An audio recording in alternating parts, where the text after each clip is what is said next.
এই সময় মুসা আলাইহিস সালাতু ওয়াস সালাম ওই নির্দিষ্ট স্থানে দিয়ে আপনার লক্ষ্য করিয়া দাঁড়ান, আর আল্লাহ পাক পরওয়ারদিগার আলমে তার নূরের এক তাজাল্লি যেই সময় ছাড়েন, পাহাড় আপনার জ্বলা আরম্ভ হইল, আর মুসা আলাইহিস সালাম ঝটকা লাগিয়া জমিনের মধ্যে বেহুশ হইয়া পড়েন। সুবহানাল্লাহ।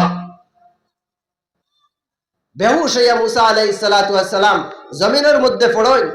এরপরে লম্বা ঘটনা, আমি এদিকে যাওয়া আমার উদ্দেশ্য নয়, আমি ওখান বুঝাইতাম সাইয়ার যে আপনার আমার নবীর স্তর খানো কত দামি আল্লাহর দরবারও, আর কত ইজ্জতি আর সম্মানী অন্যান্য আম্বিয়া কেরামগুলোর তুলনায়।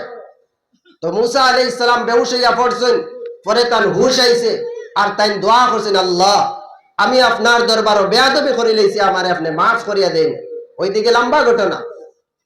আর আপনার আমার নবীর যেই সময় পালা আইল আল্লাহ পাক পরওয়ারদিগার আলমে আরশে আজিমের মধ্যে যাওয়ার লাগে যেই সময় দাওয়াত করেন, হাতিমে কাবার মধ্যে আপনার আমার নবী শুইয়া আছেন।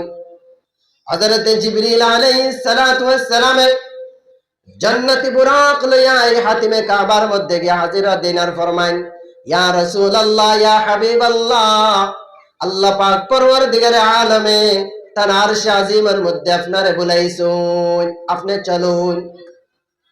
ওই জায়গা থেকে আপনার হাতিমে কাবা থেকে সর্বপ্রথম আপনার আমার নবী বাইতুল মকদিস পর্যন্ত এক রাত্রে আপনার সফর করে অতিক্রম করিয়া যায়, যার দূরত্ব 1250 মাইল কমাস কম। ওই 1250 মাইল যেই সময় সফর করিয়া যায়, ওই মসজিদে আকসার মধ্যে যাওয়ার পরে পয়গম্বর আদম আলাইহিস সালাতু ওয়াস সালাম থেকে নিয়া হযরত ঈসা আলাইহিস সালাতু ওয়াস সালাম পর্যন্ত প্রায় 1.25 লক্ষ আম্বিয়া কেরাম হল আপনার ওই জায়গার মধ্যে আপনার আমার নবীর ইন্তজার খতরা।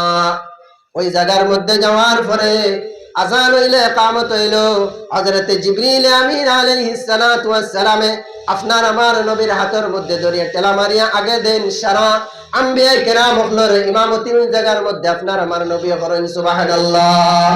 যার কারণে আপনার আমার লকব হয়ে থাকলো কি ইমামুল আম্বিয়া, ইমামুল মুরসালিন, সাইয়্যিদুল মুরসালিন।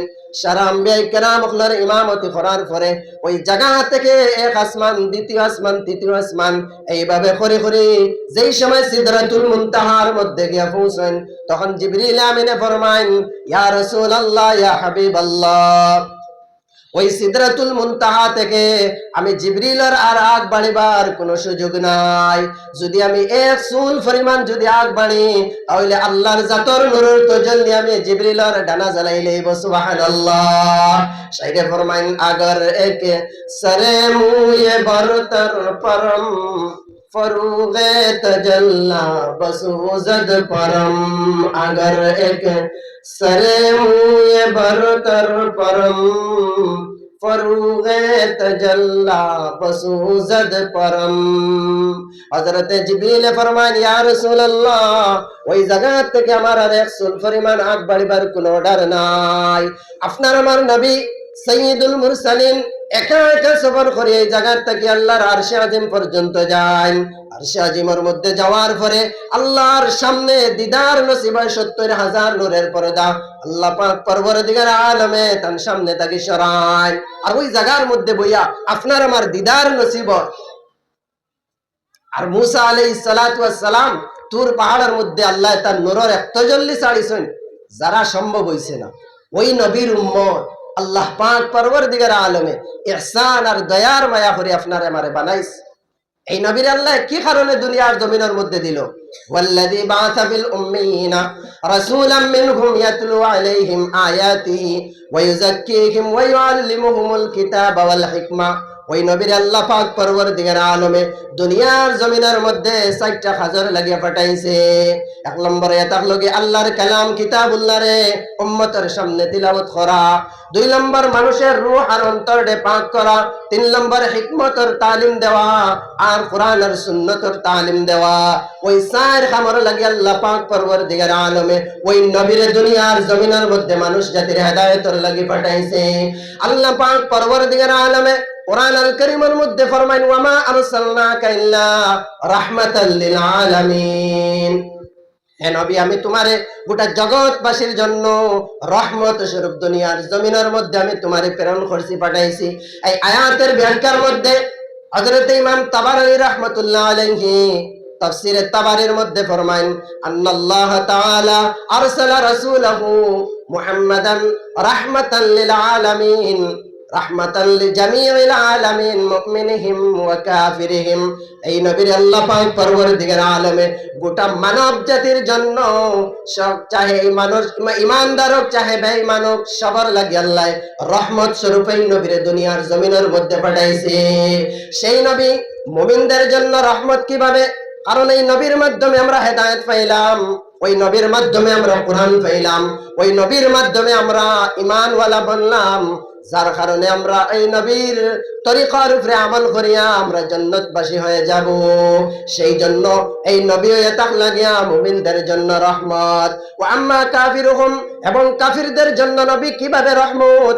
ইমাম তাবারানী রাহমাতুল্লাহ আলাইহি ফরমান, কারণ আগর উম্মত হলে তারা নবীর শানের মধ্যে যেই সময় বেয়াদবি করছেন, এই নবীর অস্বীকার যেই সময় করছেন, ওই নবীর সে অস্বীকার করছেন, নবীর উপরে জুলুম আর অত্যাচার করছেন, আল্লাহ পাক পরওয়ারদিগার আলমে সঙ্গে সঙ্গে আযাব আর গজব দিয়া তানতানের জমিনের মধ্যে নেস্তনাবুদ করিলাই। যেমন লাগান আপনার কওমে আদ, কওমে সামুদ, কওমে আইকা, কওমে তুব্বা, অনেক ধরনের কওমের কথা আল্লাহ পাক পরওয়ারদিগার আলমে কুরআন আল কারীমের মধ্যে ফরমার, কুল্লুন কাযযাবার রাসূলা ফাহাক্কা ওয়াঈদ। এই সমস্ত উম্মত হলে তানতানের নবীর শানের মধ্যে গুস্তাখি করছেন, নবীর শানের মধ্যে বেয়াদবি করছেন, যার কারণে আল্লাহ পাক পরওয়ারদিগার আলমে জমিনের মধ্যে আযাব আর গজব দিয়ে তানতানের নেস্তনাবুদ করিলাই। কিন্তু আপনার আমার নবীর শানের মধ্যে এত বেয়াদবি আর এত গুস্তাখি করার পরেও কোন বেঈমান, কোন কাফির আর মুশরিক রে আল্লাহ নেস্তনাবুদ করেছে না, করেন না। তাই এই জন্য নবী কাফিরদের জন্য রহমত। মুহতারাম দুস্থ হলার বুজুর্গ হল, আল্লাহ পাক পরওয়ারদিগার আলমে ইহসান আর দয়ার মায়া করিয়া ওই নবীর উম্মত আপনারে আমারে বানাইছে।